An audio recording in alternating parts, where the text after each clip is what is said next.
Ukraine पर रूस के हमलों से बड़ी बड़ी बिल्डिंग जमींदोज हो गईं। रूस की मिसाइलों ने तमाम सैन्य प्रतिष्ठान उड़ाकर रख दिए। रूस की बमबारी ने सड़कों और पुलों को तबाह कर दिया। लेकिन इतनी तबाही के बावजूद एक शख्स ऐसा भी है जिसने कहा कि वो झुकेगा नहीं और यूक्रेन के लिए लड़ता रहेगा। रूस के ताबड़तोड़ हमलों के बीच रूस को धमकियों पर धमकियां देने वाले शख्स का नाम है व्लादिमीर ज़ेलेंस्की। यूक्रेन के राष्ट्रपति व्लादिमीर ज़ेलेंस्की ने रूस के राष्ट्रपति व्लादिमीर पुतिन की नाक में दम कर रखा है। यूक्रेन पर रूसी हमले के 9 दिनों के बाद भी हालात ऐसे हैं मानो 9 दिन चले 2.5 कोस। रूस ना तो राजधानी कीव पर कब्जा कर सका है और ना ही रूस के डर से ज़ेलेंस्की ने यूक्रेन छोड़ा, बल्कि वो लगातार अपने नागरिकों के साथ खड़े हैं और सैनिकों का मनोबल बढ़ा रहे हैं। ज़ेलेंस्की की जिद है कि वो झुकेंगे नहीं और पुतिन ने खुद से कमिटमेंट कर दिया है कि वो टारगेट हर हाल में पूरा करेंगे। ऐसे में बड़ी चिंता की बात यह है कि आखिर ये जंग कहां जाएगी। आपको बताते हैं कि आखिर कैसे एक कॉमेडियन यूक्रेन का राष्ट्रपति बन गया। सिनेमाई पर्दे के किरदार की तरह ही है व्लादिमीर ज़ेलेंस्की की जिंदगी। ज़ेलेंस्की पर किस्मत ऐसी मेहरबान है कि वो केवल 4 साल की राजनीति में ही यूक्रेन के राष्ट्रपति बन गए। साल 2018 में व्लादिमीर ज़ेलेंस्की राजनीति में उतरे। उन्होंने मार्च 2018 में सर्वेंट ऑफ द पीपल नाम की पार्टी बनाई। इसी पार्टी की तरफ से वो राष्ट्रपति का चुनाव लड़े। 2019 के चुनाव में उन्हें जीत मिली। 73% वोट पाकर वो यूक्रेन के राष्ट्रपति बन गए।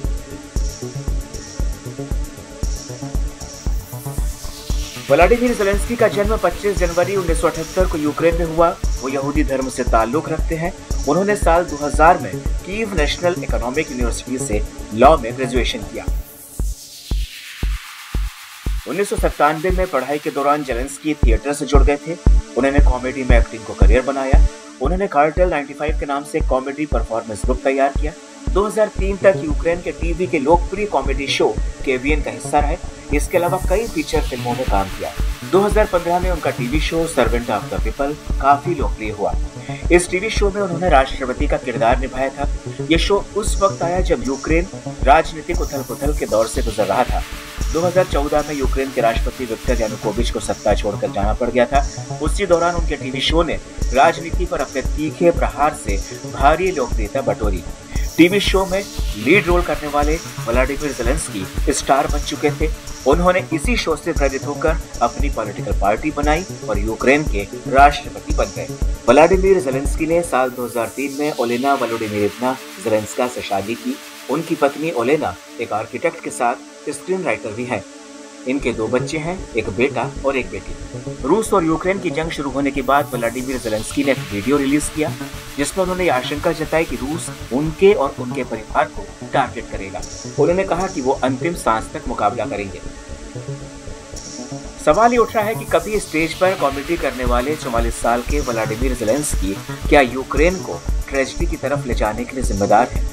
दरअसल ये विडंबना ही है कि अपने राष्ट्रपति चुनाव अभियान के दौरान ज़ेलेंस्की ने कहा था कि वो रूस के साथ शांतिपूर्ण रिश्ते बनाना चाहते हैं, लेकिन सत्ता में आने के बाद उनकी दिलचस्पी पश्चिमी देशों के करीब होने की रही, जिसमें रूस को चिढ़ाने का काम किया।